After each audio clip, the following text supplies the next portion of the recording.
Hi, beautiful souls. Becoming a new you.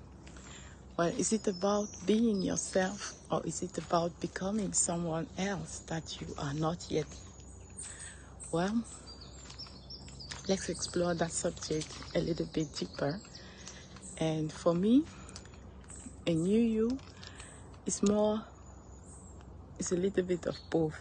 Like, it's all about learning to love yourself for who you are, and then at the same time understanding who you want to become and embodying the qualities that you are wanting to have.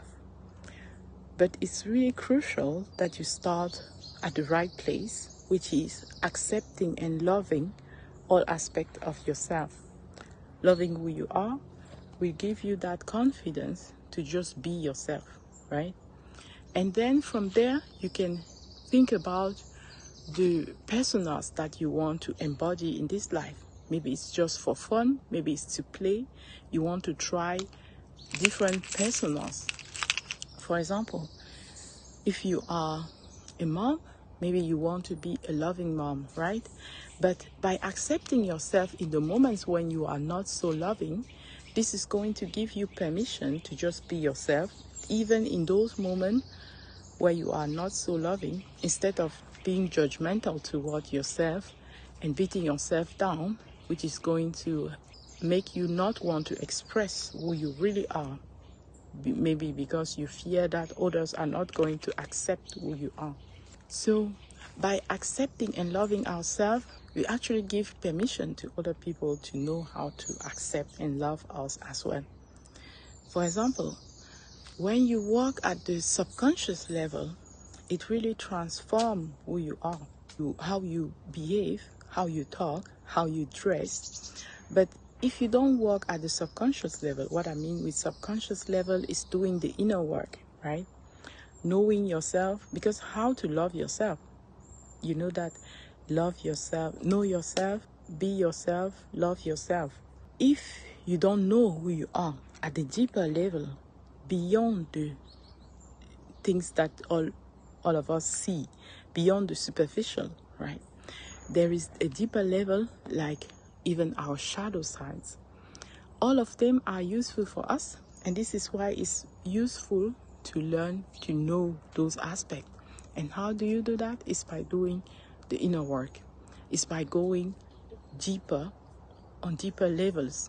And then you start letting go of the shame and the guilt that are associated as different stages of your life and different experiences in your life. And this is how you become more confident from doing your inner work, from spending time with yourself, in the depth of yourself, from understanding what your history is, what the stories that you tell yourself that were borrowed from your family, from your environment, your teachers, your peers, your friends, your partner. All of those can be borrowed from other people. And also the experiences that we have had in our life, which shape how we behave, what we think about ourselves. So the need to become a new you is to undo those stories that we have just borrowed from other people, right? If we don't constantly work on ourselves, it means that we accept a personality that is just set in stone, apparently for us. But that is not our true personality. That is the personality that is shaped by the society and our environment.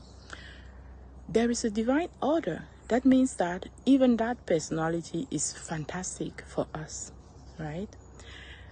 There is a order behind all of that, because all those personas that we carry are going to help us to discover who we really are and to discover what real love is, so that we can love ourselves and so that we can learn to love others as well.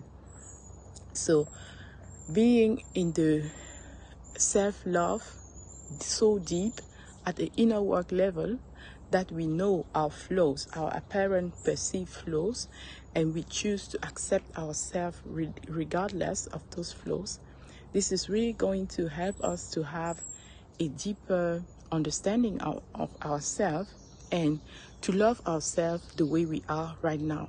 And also to understand that loving ourselves right now gives us the permission to be able to do anything that we really want to do, right? Anything that we choose to do. If we want to change your career, if you want to have better or more harmonious relationships, it's by loving yourself that you open the door for those things that you want. If you want to experience more pleasure in life, more wealth, more abundance, more playfulness, have more fun, and live in a best possible environment for you in this world, then all of that is possible for you. But it's by giving yourself permission to go after those things while loving yourself fully for who you are in the current moment that you can start attracting those things to you like a magnet attract metal, right? You become a high vibrational being that is then in alignment with what you are trying to attract, that is a match for what you are trying to attract, right? So this is why it's very important to understand that nuance when we say becoming a new you. It's really not about trying to change forcefully yourself because you don't love who you are in this moment, but it's really about loving who you are in this moment, and then from there getting to be the person that you really want and desire to be. Also give yourself permission to play, to try different things, right? This is my outfit for today, and it is beautiful to wear something like red, but it really gets attention, right? You might have beautiful clothes in your closet, but if you don't do the inner work to own those clothes, then you will most likely not feel at ease. Why is it that the light is gone? You will not feel at ease to wear, to own that power that you have, that confidence that is yours, right? So how do you do this? It's by doing the inner work. It's by asking yourself specific questions and trying to find out where the insecurities that you have, where they come from. Ask yourself if you really want to keep those. Oh, did you see that bird that just landed? Is that a bird, Zora? Oh, I cannot. No, it's not a bird. Okay, so by understanding those insecurities that we all have, right, and where they come from, we can decide if we want to keep them or if they no longer serve us.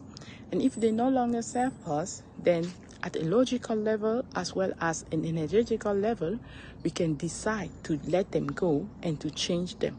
At a logical level, it means that we ask ourselves the questions that will help us balance that. For example, if you perceive only drawbacks, then seeing the benefits of the situation, of the event, of a person will help us to balance and to let go more easily. And the same, if you only see the benefits, also seeing the drawbacks can help us to be more balanced and to let go more easily. All right. So this is how at a logical level we can balance our mind in order to go into inner work. And at an energetical level, it's not something that has to be very difficult to do. At an energetical level, you can just decide that it's done now. And now in your new energy, you embody, you live as if you were already that new version of yourself that you want to be, right? Let's say you want to be more wealthy, or you want to be more attractive, more magnetic. Okay, at an energetical level, start acting, start living, start talking, thinking like someone who is magnetic, confident, wealthy, anything that you want, right? Loving, peaceful. No matter what your adjectives are that you want to embody, start activating that in your energy, and you can start living that now. For example, although it seems uncomfortable to do, you can start wearing your more confident outfits, knowing that you might feel the discomfort, but by doing that inner work, you can lessen the discomfort. Understand that the discomfort is how you grow, right?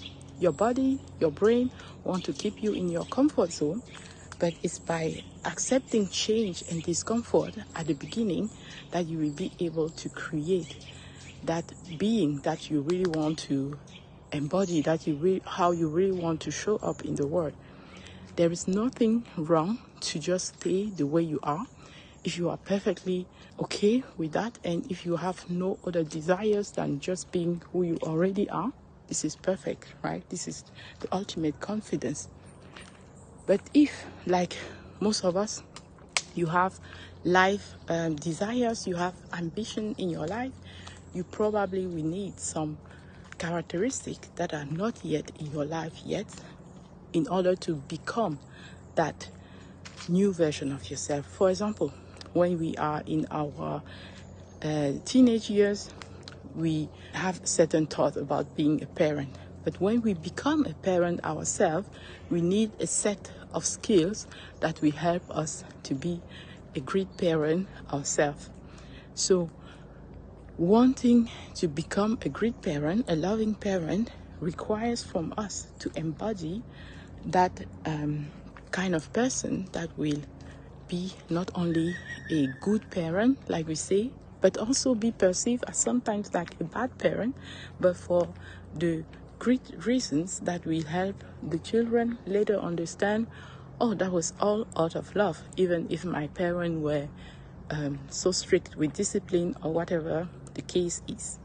But in the present moment, if you just want to be people pleasing with your children and allow them to do anything that they want, then they don't build that strong discipline, and that can lead them later at being victim from peer pressure and being victim from other flaws that are in the society, right? Like substance abuse and addictiveness to certain things because you didn't take the time to build that self-worth at the deep level as a parent when they were younger. You allowed them to have the easy route, the immediate gratification, and then in their adult life, in their young adult life, they continue that road and they suffer the consequences, the natural consequences, right?